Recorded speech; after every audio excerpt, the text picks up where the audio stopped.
Hi, shalom, friends.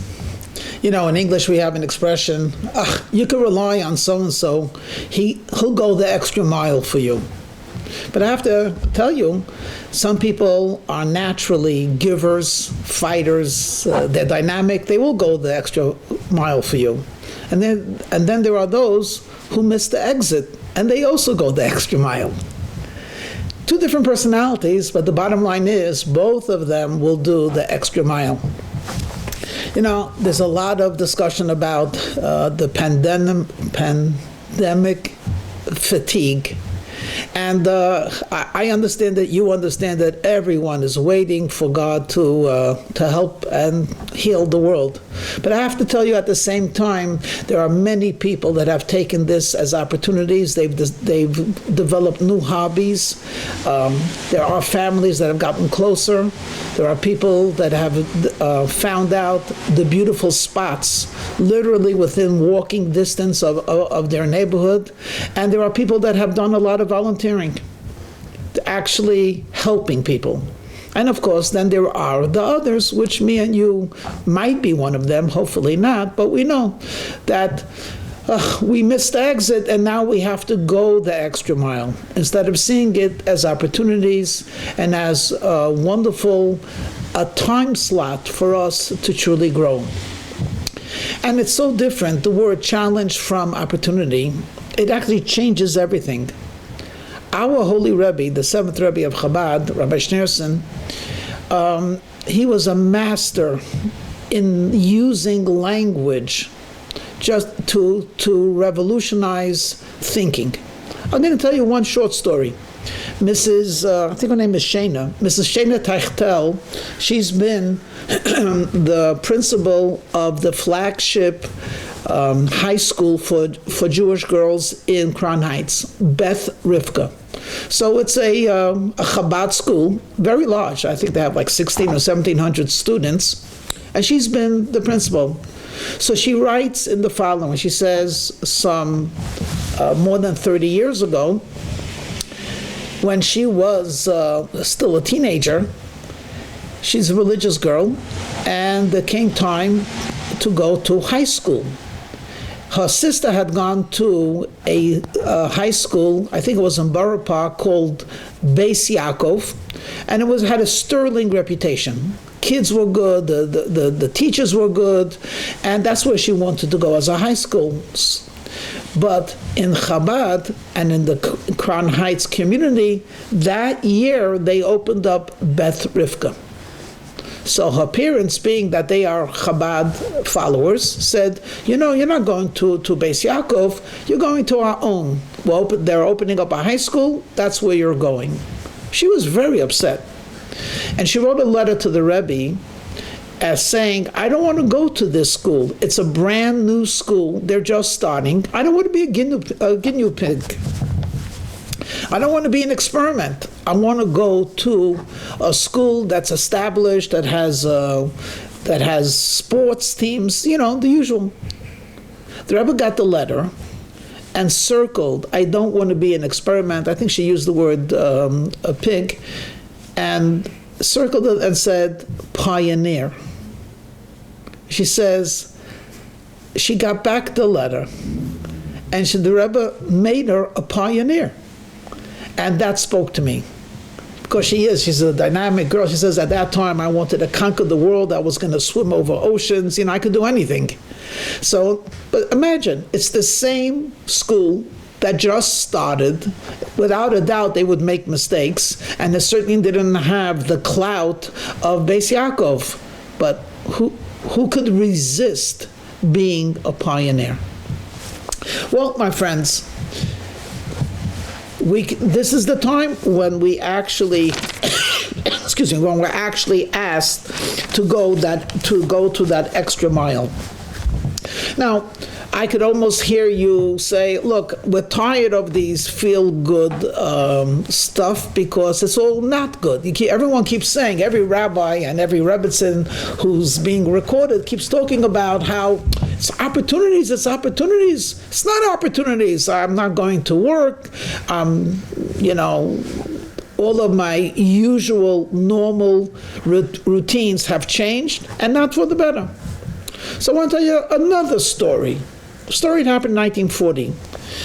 The name of the story is Pinchas Weinstein. He just recently passed away. I think he was 101 years old.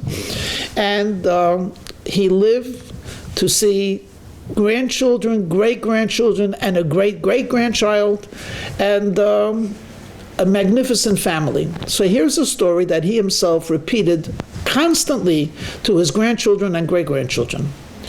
The story goes, his family, they were Polish Jews, and of course, as you know, September 1939, that's when the war broke out. We won't go through the sad history, other than to say of the tens of thousands of people that tried to escape Poland, not go from one city to another, but to actually escape Poland, was the Weinstein family. They saw many, many miracles. What kept them strong was the unit of a family, the father, the mother. Pinchas, I think he might have had 2 or 3 siblings, how they looked out for each other and how they were scrounging around just for physical nourishment. Finally, in the middle of 1940, they reached France. At that time, we know France fell, I think, in 7 weeks, but before that happened, France felt itself invincible. You know, they had the line Maginot, and they had a strong army, and the Krauts will never get to them.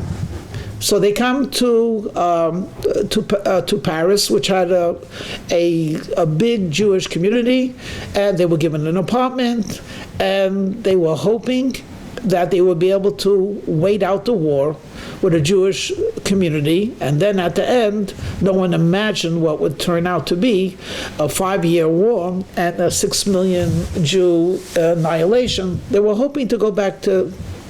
And then, just when things settled, things got worse. Pinchas got typhus. Typhus is the type of a disease which can spread, and it's a long recovery. So he was put into an isolation ward, and he stayed in that hospital for close to 3 months.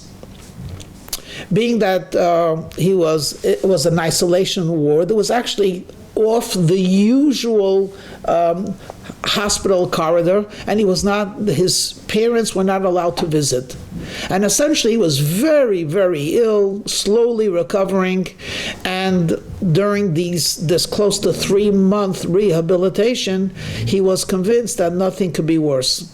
He survived the bombardment of Poland to be isolated in a country. He doesn't speak the language, etc., etc. When he was finally released, he realized that he was released into a different world. The Germans had already captured, and when he made inquiries where his family was, he found out that Polish Jews were deported immediately. Without going into details, he survived the war and eventually moved to Israel, and I think he had a house in America, and started a family. So he says, look, the family and I in particular was convinced that I survived 1939 only to be set backwards and to be in a hospital. But little did I know that the hospital saved me, because the Germans would not go into this ward, and they did not want to deal with anyone that had typhus, and that actually saved him. Now, with God's help, none of us will have to ever go through something as dramatic. But you know, when Mashiach comes, and he will come, and he'll come soon, we'll be able to look back at these 9 months or so and realize how these 9 months saved us. What did it save us from? Well, everyone could do some thinking now of what it might be doing for you presently. Without a doubt, though, there's one more thing that I'd like to add before I close my remarks, and that is, prayer is incredibly powerful. We need to pray. And prayer means talking to God. And we have to make conversation with God not only a daily occurrence, but perhaps many times during the day. If you're privileged to read Hebrew, then we have the 3 prayers of the day. There's also the book of Psalms. But in any language, and certainly from your heart, that is the time. This is the time when we're not distracted. We don't even have the usual community prayers. Now it's crucial. Now it's crucial. Our Father in heaven wants to hear from us. Let's hope and pray that each and every one of us will connect. Each and every one of us will grow. Each and every one of us will find something, the silver lining that's behind all of this, and each and every one of us will happily and healthy welcome the Mashiach. Amen.